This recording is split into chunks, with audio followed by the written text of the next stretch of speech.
ബിജുകുമാർ നോക്കൂ, ഈ മണ്ഡലത്തിൽ കഴിഞ്ഞ തവണ PC തോമസ് നേടിയ ഒരു മെച്ചപ്പെട്ട പ്രകടനമുണ്ട്. 1.5 ലക്ഷത്തോളം വോട്ടുകളാണ് പിടിച്ചത്. പക്ഷേ അതിന് മുമ്പുള്ള കണക്ക് നോക്കിയ പരമാവധി 75,000-നും 80,000-നും ഇടയ്ക്കാണ് BJPയുടെ വോട്ടെന്നാണ് ഞാൻ മനസ്സിലാക്കുന്നത്. ഇത്തവണ തുഷാർപള്ളി മത്സരിക്കാൻ പോകുന്നു BDJSന്റെ സ്ഥാനാർത്ഥിയായി. കോട്ടയം എന്തിന് BDJSന് വോട്ട് കൊടുക്കണം? ഏറ്റവും ഒടുവിൽ തന്നെ സഭാ നേതാക്കൾ ഇന്നലെ പറഞ്ഞത് നമ്മൾ കേട്ടില്ലേ? ഈ ഭീതിതരായിട്ട് ദുർബലരായ മനുഷ്യർക്ക് ഭീതി ഉണ്ടാകുമ്പോൾ നമ്മുടെ രാജ്യം അപകടത്തിലാകുന്നു എന്ന് പറഞ്ഞത് ബിഷപ്പാണ് ചങ്ങനാശ്ശേരിയിൽ നിന്ന്. മാത്രവുമല്ല, മണിപ്പൂർ അടക്കമുള്ള വിഷയങ്ങളിൽ ബിഷപ്പുമാർ സംശയം പ്രകടിപ്പിച്ചിരിക്കുന്നു. നിങ്ങളുടെ നേതൃത്വത്തിൽ എങ്ങനെയാണ് BDJSന് ഉറപ്പുണ്ടാവുക ക്രിസ്ത്യൻ വോട്ടുകളിൽ അല്ലെങ്കിൽ ക്രിസ്ത്യൻ ഭവനങ്ങളിൽ പോയി വോട്ട് ചോദിക്കാൻ? ഞങ്ങള് ഈ തെരഞ്ഞെടുപ്പിൽ കോട്ടയം പാർലമെന്റ് മണ്ഡലത്തിൽ മാത്രമല്ല, രാജ്യത്താകെ ഈ തെരഞ്ഞെടുപ്പിനെ നരേന്ദ്രമോദിയുടെ നേതൃത്വത്തിലുള്ള ദേശീയ ജനാധിപത്യ സഖ്യം സർക്കാർ സമീപിക്കുന്നത് ഒരു ജനാധിപത്യ ഭരണകൂടത്തിന്റെ അടിസ്ഥാന ഉത്തരവാദിത്വങ്ങൾ പൂർണ്ണമായി നിർവഹിക്കാനുള്ള സമഗ്രമായ പരിശ്രമം നടത്തിയ ഒരു ഗവൺമെന്റിന്റെ 10 വർഷക്കാലത്തെ പ്രോഗ്രസ് റിപ്പോർട്ടുമായിട്ടാണ്. ഒരു പരിശ്രമം കോൺഗ്രസിന്റെ ഇൻകം ടാക്സ് വെച്ച് കോൺഗ്രസിന്റെ മുഴുവൻ പണവും പൂട്ടി. CPIക്ക് 11 കോടി, CPIക്ക് 15 കോടി, ഞാൻ ഇങ്ങോട്ട് കയറുമ്പോൾ വീണ്ടും 1 കോടി. ശ്രീ അരുൺ, രാഷ്ട്രീയ വശങ്ങളെ കുറിച്ച് ചർച്ച ചെയ്യുന്നതിന് മുമ്പ് ഞങ്ങൾ ആഗ്രഹിക്കുന്നത് ഈ രാജ്യത്തെ ഗവൺമെന്റ് ഇവിടുത്തെ സർവ്വസാധാരണക്കാരന് വേണ്ടി, പട്ടിണിക്കാരന് വേണ്ടി ചെയ്ത കാര്യങ്ങളാണ്. അതിൽ ഏറ്റവും അടിസ്ഥാനപരമായ ഒരു ജനാധിപത്യ ഭരണകൂടത്തിന്റെ ഉത്തരവാദിത്വം എന്ന് പറയുന്നത് അവൻ അടച്ചുതുറപ്പുള്ള ഒരു വീട്, അടച്ചുതുറപ്പുള്ള വീടുണ്ടാക്കാൻ വേണ്ടി പ്രധാനമന്ത്രി ആവാസ് യോജന പദ്ധതി. ഒരു വീടുണ്ടായാൽ ആ വീട്ടിൽ കുടിവെള്ളം വേണം. അതിന് ജൽജീവൻ മിഷൻ പദ്ധതി സംസ്ഥാന സർക്കാരുകളുടെയും തദ്ദേശ സ്വയംഭരണ സ്ഥാപനങ്ങളുടെയും സഹായത്തോടുകൂടി നടപ്പിലാക്കാൻ ശ്രമിച്ച ഒരു സർക്കാർ. വെള്ളവും ആയി കഴിഞ്ഞാൽ പിന്നെ വേണ്ടത് ഭക്ഷ്യധാന്യമാണ്. പ്രധാനമന്ത്രി ഗരീബ് കല്യാൺ അന്ന യോജനയിലൂടെ കഴിഞ്ഞ 5 വർഷക്കാലമായി സൗജന്യമായി 80 കോടി ഇന്ത്യക്കാർക്ക് സൗജന്യമായ ഭക്ഷ്യധാന്യം കൊടുക്കുന്നു. അടുത്ത 5 വർഷത്തേക്ക് കൂടി കൊടുക്കാൻ സർക്കാർ തീരുമാനിച്ചിരിക്കുന്നു. ഇനി വെള്ളവുമായി അരിയുമായാൽ അരി പാചകം ചെയ്യാൻ അവിടെ പ്രധാനമന്ത്രി ഉജ്വൽ യോജന പദ്ധതിയിലൂടെ ഗ്യാസ് കണക്ഷൻ, സൗജന്യ ഗ്യാസ് കണക്ഷൻ കൊടുത്ത സർക്കാർ. അത് കഴിഞ്ഞാൽ പിന്നെ വേണ്ടത് വെട്ടവും വെളിച്ചവും കിട്ടാനുള്ള സംവിധാനമാണ്. ലക്ഷക്കണക്കിന് ഗ്രാമങ്ങളിലേക്ക് വൈദ്യുതി എത്തിക്കാനുള്ള പദ്ധതി ആവിഷ്കരിച്ച് നടപ്പിലാക്കിയ ഒരു സർക്കാർ.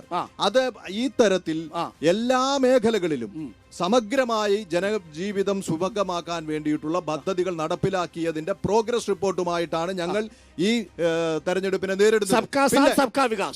പിന്നെ അങ്ങ് പറഞ്ഞ രാഷ്ട്രീയ വിഷയങ്ങൾ, ആ രാഷ്ട്രീയ വിഷയങ്ങളെ എങ്ങനെ അഡ്രസ് ചെയ്യാം, അതിന്റെ പശ്ചാത്തലം എന്ന് പറയുന്നത് കേരളത്തിലെ മാധ്യമപ്രവർത്തകരും കേരളത്തിലെ ഞങ്ങളുടെ രാഷ്ട്രീയ എതിരാളികളും ഒരു നെറേറ്റീവ് സൃഷ്ടിക്കുകയാണ്. BJP എന്ന് പറഞ്ഞാൽ ന്യൂനപക്ഷങ്ങൾക്കെതിരാണ്.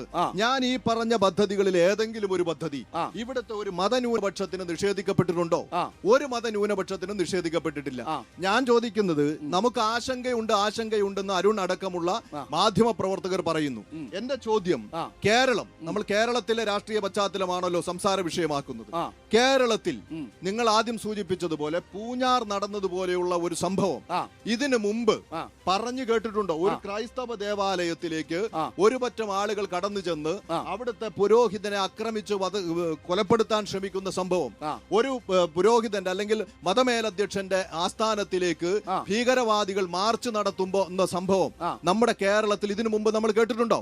കേരളത്തിൽ ഇതെല്ലാം പരിചിതമല്ലാത്ത കാര്യങ്ങളാണ്. ഒരു കാര്യമുണ്ട്, കേരളത്തിൽ പരിചയമില്ലാത്ത കാര്യങ്ങളാണ്. അതാണ് കാര്യം. അത് തന്നെ ഞാൻ പറയുന്നത്. അത് തന്നെയാണ് ഞാൻ പറയുന്നത്. കേരളത്തിൽ പരിചയമില്ല എന്ന് പറഞ്ഞാൽ കേരളത്തിൽ ന്യൂനപക്ഷം വളരെ സംരക്ഷിക്കപ്പെട്ടിരിക്കുന്നു എന്നല്ലേ? അത് തന്നെയാണ് ചർച്ച ചെയ്യാൻ ഞാനും ഉദ്ദേശിച്ചത്. അരുൺ പറഞ്ഞ കാര്യം അരുണിനെ കൊണ്ട് പറയിച്ചിട്ട് അതിലേക്ക് വരാനാണ് ഞാനും ഉദ്ദേശിച്ചത്. അരുൺ, ഇന്ന് ഗുജറാത്ത് BJP 25 വർഷത്തിലധികമായി ഭരിക്കുന്നു. അവിടെ ഇസ്ലാമിക സമൂഹമായ ഒരു കലാപം ഉണ്ടായിട്ടുണ്ട്. അതിനുശേഷം ഇന്ന് വരെ ഒരു കലാപം അവിടെ ഉണ്ടായിട്ടുണ്ടോ? ഏതെങ്കിലും മാധ്യമം, നിങ്ങളുടെ റിപ്പോർട്ടർ ചാനൽ അടക്കം റിപ്പോർട്ട് ചെയ്തിട്ടുണ്ടോ? BJP ഭരിക്കുന്ന ഓരോ സംസ്ഥാനത്തെയും വർഗീയ കലാപങ്ങൾ BJP ഭരണം ആരംഭിച്ചതിന് ശേഷം കുറഞ്ഞു വരുമ്പോ ഒരു വർഗീയ കലാപവും ഇല്ലായിരുന്ന കേരളത്തിൽ ഇടതും വലതും മുന്നണികൾ മാറി ഭരിച്ച് ഇപ്പോഴത്തെ അവസ്ഥയെത്തുമ്പോ ക്രൈസ്തവ സമൂഹത്തിനും ഹിന്ദു സമൂഹത്തിനും അടക്കം എല്ലാ മതവിഭാഗങ്ങൾക്കും ഭയത്തോടു കൂടി മാത്രമേ ജീവിക്കാൻ സാധിക്കൂ. കേരളത്തിൽ ന്യൂനപക്ഷങ്ങൾക്കും ഈ നാട്ടിലെ മുഴുവൻ ജനങ്ങൾക്കും സാധാരണക്കാർക്കും ആത്മാഭിമാനത്തോടെ ജീവിക്കാൻ സാധിക്കുന്ന കേരളമാണ്. ഞാനൊരു കാര്യം പറയട്ടെ. കേരളത്തിൽ മതന്യൂനപക്ഷങ്ങൾക്ക് ഭീതിയില്ല എന്ന് നിങ്ങൾ പറയുന്നു. ഞാൻ ചോദിക്കുന്നത് ബിഷപ്പിന്റെ പാലാ ബിഷപ്പിന്റെ അരമനയിലേക്ക് ഇവിടുത്തെ ഒരുപറ്റം ഭീകരവാദ സംഘടനകൾ മാർച്ച് നടത്തിയില്ലേ? അത് ക്രൈസ്തവർക്ക് ആശംസ നേർക്കാനാണോ? അവർക്ക് ആശംസ നേടാനാണോ? പള്ളി പൊളിക്കണു എന്ന ഒരു സ്റ്റേറ്റ്മെന്റ്. ഒരു മിനിറ്റ്,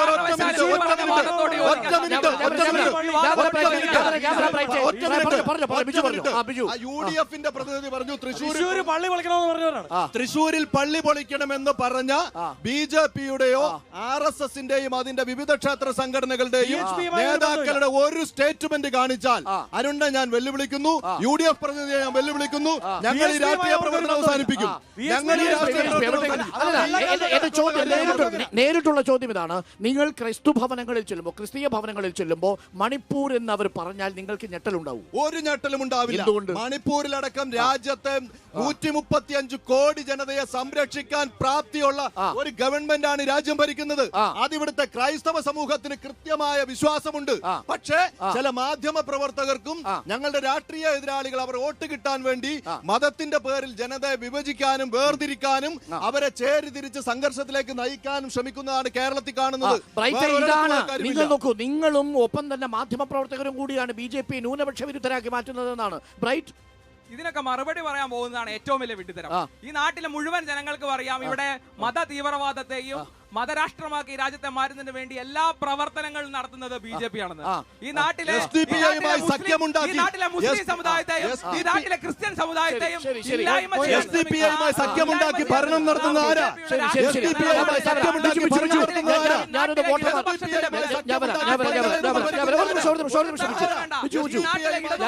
ഒരു നിമിഷം